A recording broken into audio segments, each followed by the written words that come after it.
Are there any other apples you would ever use in this dish? Yeah, you could use a Macintosh. Then we have some brandy, which we'll add to that. That might flame up. Yes, it did. There we go.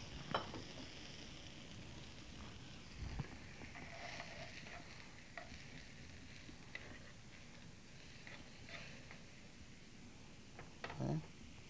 And some cinnamon. People always like to see that in the restaurant, don't they? Yeah, they do. Yeah. Somebody at another table gets one, and they all turn around and either obviously look or surreptitiously take a peek. Okay.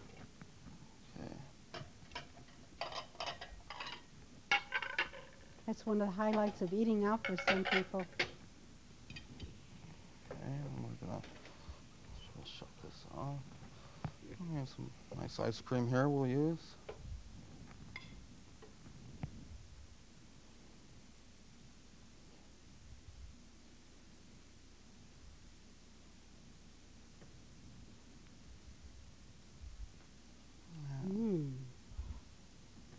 Set that to the side here. And what we do at the Grill 91 also is we make our own fresh whipped cream. Ah, that's wonderful. That isn't always true every place. No, it's not.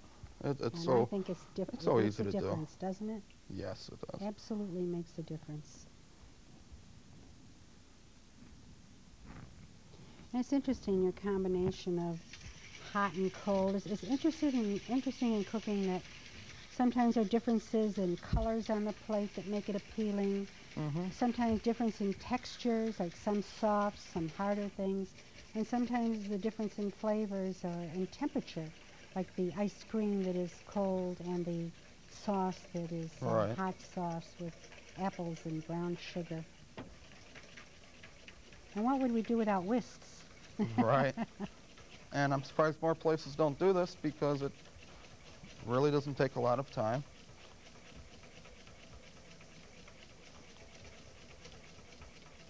That's nice. It's important to keep the cream very cold.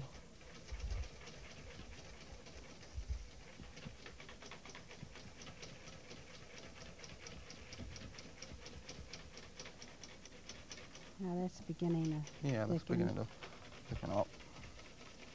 Sometimes people take the cream and even use it just in a slightly thickened state, don't they? I mean, you don't have to always whip it to a solid peak. No, you don't.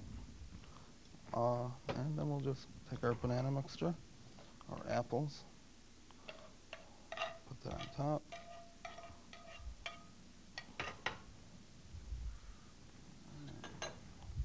A little bit of fresh whipped cream. Yum. And you can top that with cinnamon or nutmeg, whatever you prefer. Give it a little color, a different little flavor. Tell me, are there other ice cream type desserts that are popular? Oh yeah, we do a bananas foster. Mm-hmm. We do a lot of fresh fruit with creme fraiche, yogurts, different flavored yogurts. Are you finding yogurt more popular now, Richard? I know you're hearing more about yogurt. Yeah, every you day. are. Yeah, it's. Some people request yogurt rather than ice cream. They go for yogurt desserts. Good. And what do you see the trends in the future? What trends are you seeing? I think that the wild game is going to be very trendy in the future. The pasta, of course, is always getting trendy. Well, people are always looking for something new and different. So you sort of have to keep up, and how do you do that? How do you know what's going to be in a trendy item and that people are going to want? Is it?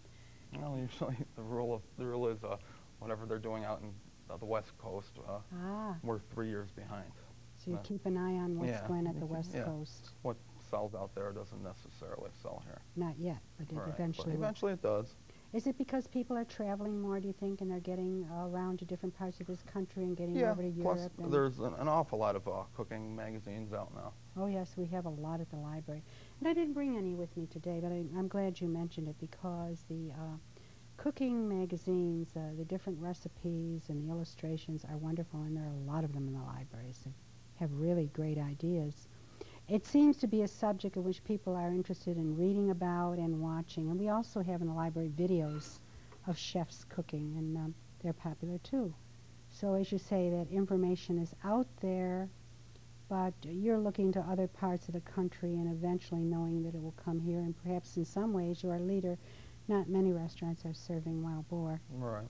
So that you're sort of really on top of it, trying to be where the trend is and what people are asking for. Well, we appreciate your joining us today on a wonderful pasta dish. Thank you. And one that I know I would enjoy. And the wild boar, I think, would be very healthy with low fat, and the ice cream looks absolutely delicious. So I thank you for joining us today, Richard Walters, Executive Chef of Grill 91. And Richard, before we close, I want to talk about that award. Oh, the Tell me about that award. Well, that's every year. It's a benefit dinner for the March of Dimes. It's called Dining Out.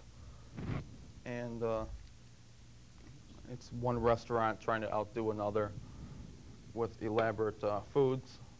Ah. And we've done it 3 years in a row, and it's gone very well. So you had a gourmet award of excellence. Mm-hmm. And it's kind of fun, isn't it? Do you enjoy that? Oh, I love it. Yeah, that's my contribution surely to the March of Dimes. You get a chance to try something different, and it's nice to win the award too, isn't it? Oh, I don't know if you're actually winning anything. I think they present the award to a lot of the restaurants. Well, some of the better restaurants. Thank you for joining us, and invite people to come into the library to get books on the subject like this pasta book and the Basic Gourmet. Thank you very much. Thank you.